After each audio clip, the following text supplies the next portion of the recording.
Let's talk a little economics. Supply and demand. We usually focus on the demand, but let's take a little look at the supply. Up next on this video from Bronzeville Comics.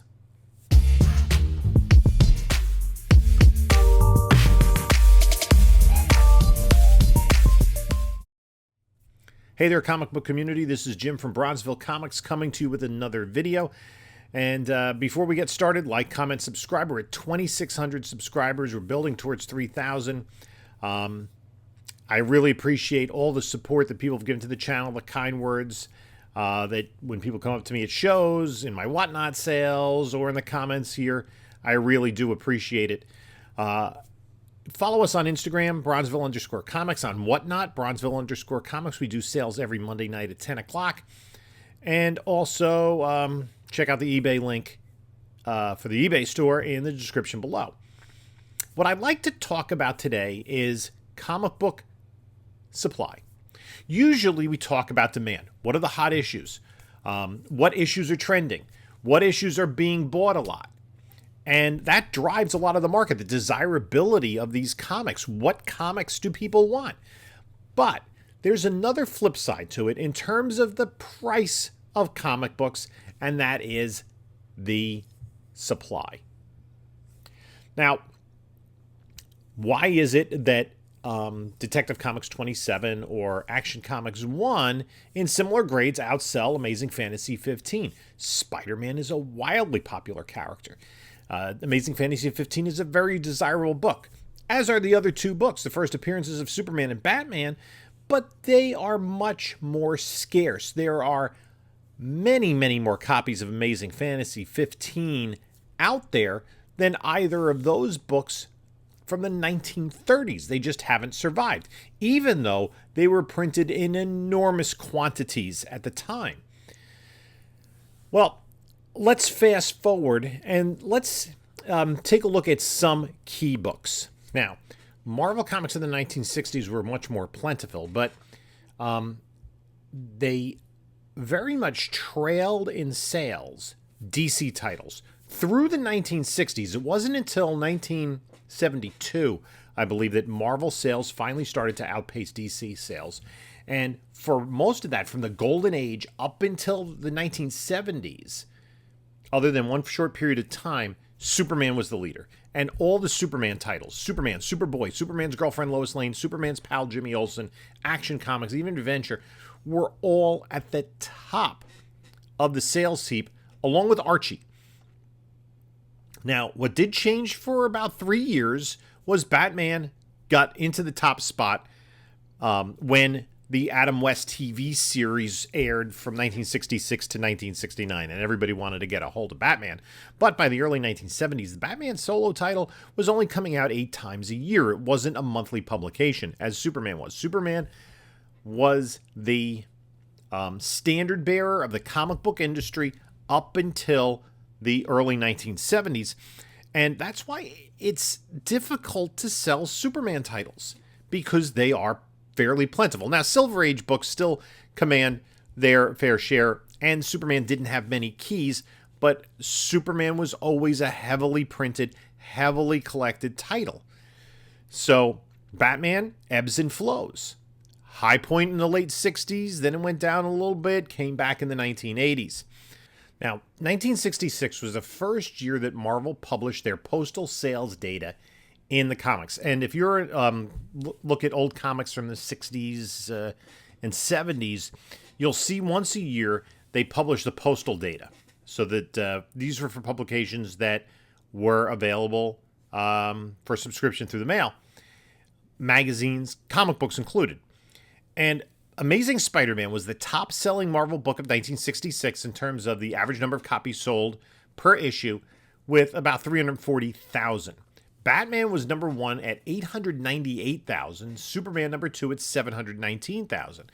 And Spider-Man was 16th on the list, behind such titles as Metal Men, Walt Disney's Comics and Stories, Betty and Veronica, and the Catholic Guild's publication of Treasure Chest. Spider-Man barely outpaced Tarzan and the Flintstones, which were just ahead of Fantastic Four, The second most popular Marvel book, Thor, was third at number 23 on the list, sandwiched between Uncle Scrooge and Jughead. So you can see that Marvel wasn't the industry leader yet in the 1960s in terms of sales. So the supply of the Marvel books isn't there with the supply of the top DC books. Now, some of the more obscure DC books, like Strange Adventures, let's say, which has the first appearance of Animal Man, later on the first appearance of Dead Man, House of Secrets with Swamp Thing, those titles weren't as heavily collected. But the other aspect we have now is how many books are people sitting on? People who were serious collectors. The number of people who seriously collected comic books and preserved their quality in the 1960s and 1970s was very small. That number started to accelerate pretty quickly in the 1980s and into the 1990s. Now, by the early 1990s, the numbers were ridiculous. But let's look at a specific example. Let's look at a modern key from the last 15 years compared to a copper foil age key. Ultimate Fallout 4. Ultimate Fallout 4 was a big seller at the time, but had a print run of about 70,000 books. First appearance of Miles Morales. So, the supply is okay for the time. Let's compare that to a similar book that heated up very quickly, and then the prices cooled off, whereas the Miles price is maintained. And that is Amazing Spider-Man 361, the first appearance of Carnage. Obviously linked to the movie.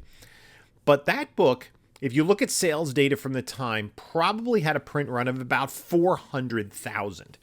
So there were plenty of copies out there. And once the movie announcement was made, more and more people who had them in their possession started submitting them to CGC. And the book is new enough and was in the era where enough of them were preserved well to start a lot of books earning high grades. So what happens is, as the movie was approaching, the demand for ASM 361 increased. The supply was where it was in terms of graded books. Now, as the announcement was made and more people saw the increased value of ASM 361, more people started submitting the book. So now the supply increases, whereas the demand remains rather constant. Movie comes out, doesn't do that well, supply keeps increasing, demand drops off, the price drops off. Again, a lot of YouTubers focus on the demand side of it, and that is an important piece. But there's also the supply. We see that in a microcosm in terms of ratio variance. For Ultimate Fallout 4, the Drajevic variant is worth an insane amount of money because it's hard to find. You look at very hard to find alternate prints or errors for collectible titles, things like Mark Jewelers or double covers, things that are very rare increase the value. But let's not talk about the oddities or the extras. Let's just talk about the standard comic books, and let's go back to the Bronze Age. Well, the three main books of the Bronze Age are Amazing Spider-Man 129, the first Punisher, Giant Size X-Men #1, the first new X-Men, and Incredible Hulk 181, the first appearance of Wolverine. Amazing Spider-Man and Incredible Hulk were highly published titles at the time. They were established titles that had fairly large print runs. Probably a little bit smaller print run for Giant Size X-Men #1. Oh, it's hard to tell because it wasn't a monthly title, but it was a #1. So those Giant Size kind of replaced the annuals for a few years, so Marvel probably put them out knowing that they would stay on the shelves for more than a month. Usually annuals were designed to come out at the beginning of the summer and stay on the shelves for the entire summer so that you had kids, who were looking to spend their money might not have bought it this week, but maybe 3 or 4 weeks later it's still there and they could pick up a copy. And annuals kind of, to the comic book buying public at the time, were special events. Talking about the 1970s, and Giant Size is similar. So all those books have pretty decent supply, but supply in high grade is another question. The flip side of it is demand. Now, demand is exacerbated by the keyness of it and who's collecting it. So you have two things going on. And I think this is true of more so of ASM 129 and Hulk 181 than Giant Size X-Men #1. Because Giant Size X-Men #1, other than the people who are collecting keys and first appearances of major characters, are X-Men collectors. X-Men collectors are going to collect Giant Size X-Men #1. However, if you want a full run of X-Men, maybe you don't need the giant size. You're probably going to want it, but a lot of people who collect the run of a book don't necessarily collect the annuals. Let's compare that to Hulk and Spider-Man. There are plenty of people try to put together a Hulk run. Now, the problem with putting together a Hulk run, other than issues 1 through 6, is that there are a lot of keys in there that aren't really related to the Hulk. First appearance of Wolverine, the first appearance of Rocket Raccoon in comics, the first appearance of the Thunderbolts, and issue number 340, the classic Todd McFarlane Wolverine cover. All of those are higher price books that, if you're a Hulk collector, you have to get in order to complete your collection. Another example is I have a friend of mine who's trying to put together a Batman run, I think from, let's say, 300 up. His stumbling block for a long time was Batman number 423 with that classic Todd McFarlane cover. Finally did get a copy, but it was more expensive than he wanted to pay for it because he was just looking to fill his Batman run, and there's nothing inside the book that's particularly special about it. It's just another run-of-the-mill 1980s Batman story. So for that, collectors of a specific title are going to have to pay a little bit of a premium. Now, even more so than Incredible Hulk are people who are collectors of Amazing Spider-Man, trying to put together runs of that. In order to get that, most of the Spider-Man keys are related to Spider-Man. It's usually his villains, and then you have Death of Gwen Stacy and Death of Green Goblin, and you have Hobgoblin and Black Suit and Madam Web and Black Cat. All of those are related to the Spider-Man universe. The kind of exception is the Punisher. The Punisher really isn't related to Spider-Man anymore, but he did make his first appearance in 129. So you have people who collect key issues, want those Bronze Age keys. You have people who collect the Punisher. He's an immensely popular character, obviously, who had his own run of books starting in the 1980s. And then you have Spider-Man collectors. So that demand is increased, and that is able to keep up with the supply. Variant covers, or the hot cover of the week. Nowadays, if you're willing to invest the money, it's going to take you probably 3 weeks door to door to get a modern comic graded and back in your hands. And let's take a look at a specific example there.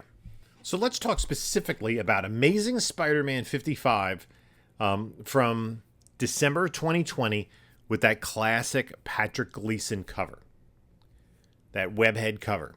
And there were a bunch of variants, but let's talk about the first print cover A. That was a book that was a hot book. And within a couple of months, CGC 9.8s, once they became available, were selling for probably in the $120 to $150 range. But what happened is, as more and more people saw that book selling for that amount, more and more books were submitted to CGC. So there was a demand for the book. The supply of 9.8s was limited early on, but as more and more people started submitting the book and started getting 9.8s, and people already had the 9.8s, the demand decreased, the supply increased, the price went down.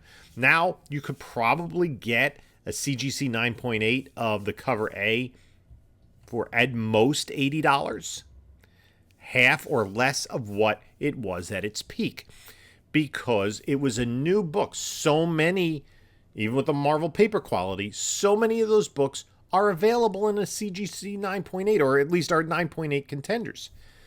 And how many dealers took 25 or more copies and submitted them for a pre-screen? The demand leveled off, the supply increased greatly, the price dropped.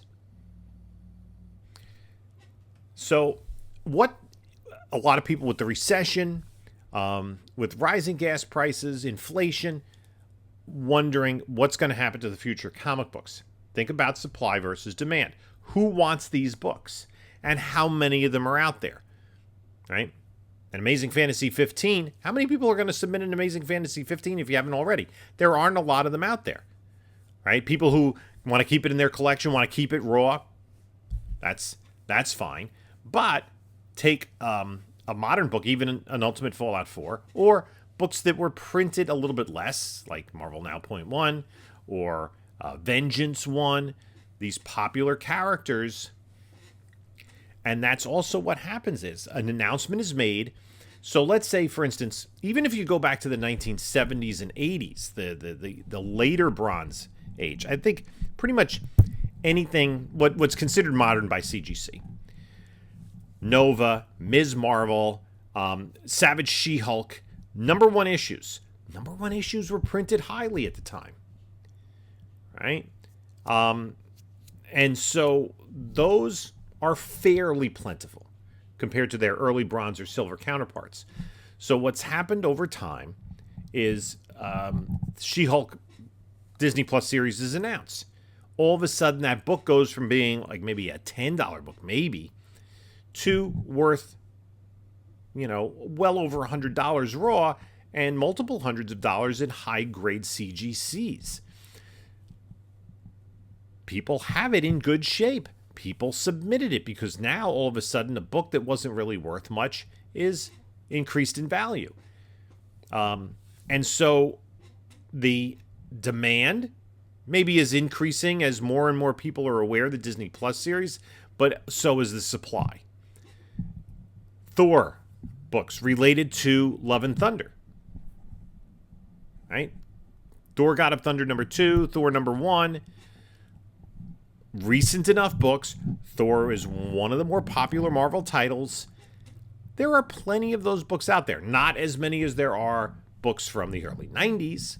And that's why X-Men 1 or Spider-Man 1 or even Spawn 1 aren't really worth much because the supply is enormous. Death of Superman.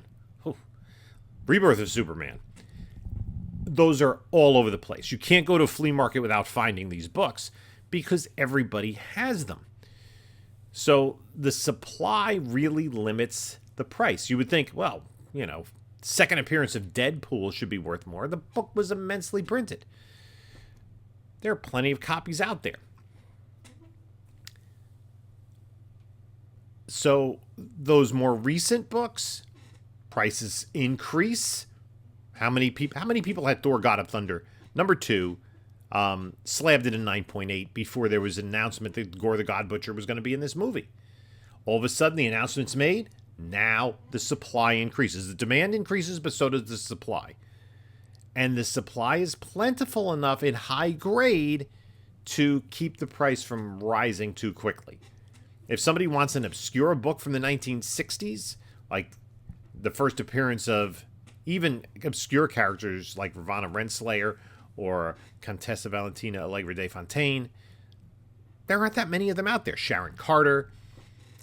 The supply is fairly low, and it usually isn't enough to keep up necessarily with the demand. So, anyway, that's our little economics lesson for today. What do you think? What books have you submitted that have kind of stagnated in value because everybody's submitting them? Moon Knight #1. Let me know. In the meantime, you can take a look at a couple of other videos that I posted recently, and this is Jim saying until next time, enjoy your comics.